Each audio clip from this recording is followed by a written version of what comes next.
ဒီကောင်လေးရှိအဒမီဆရာအောင်မှကြိုဆိုပါတယ်။ကဲမနေ့ကပေါ်လာတွေပေါက်တယ်နော်ဆရာရဲ့ကဏ္ဍနေထွက်တယ်။အောင်နဲ့ကဲဒီနေ့15ရက်5လ2025အတွက်ပေါ်လာတွေအတွက်ဆရာဒီနေ့အကွက်ကိုရှော့ပေးမယ်။ရှော့ပြီးတော့တိကျပို့ပြီးတော့တိကျအောင်ကောက်ပေးထားတယ်နော်။ဒီနေ့အတွက်ကတော့ဆရာပေါ်လာတွေတဲ့10ကွက်ပဲနော်။10ခွက်ပဲပြီးမယ်အဲ့10ခွက်ကိုဒီနေ့15ရက်စာ15ရက်နေ့မှာတနေ့တော့တနေ့တာ15ရက်တနေ့တာစာမနေ့နဲ့နေ့ထိုးပါမနေ့ထွက်တင်ညနေကို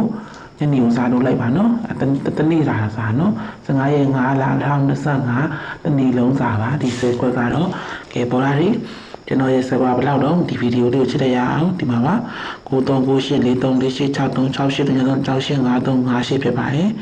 ကဲပေါ်လာပြီဒီတိုင်းကစားလို့ပတ်ပါစေကျွန်တော်ရဲ့ channel လေးကို like and subscribe လုပ်ထားပေးကြပါ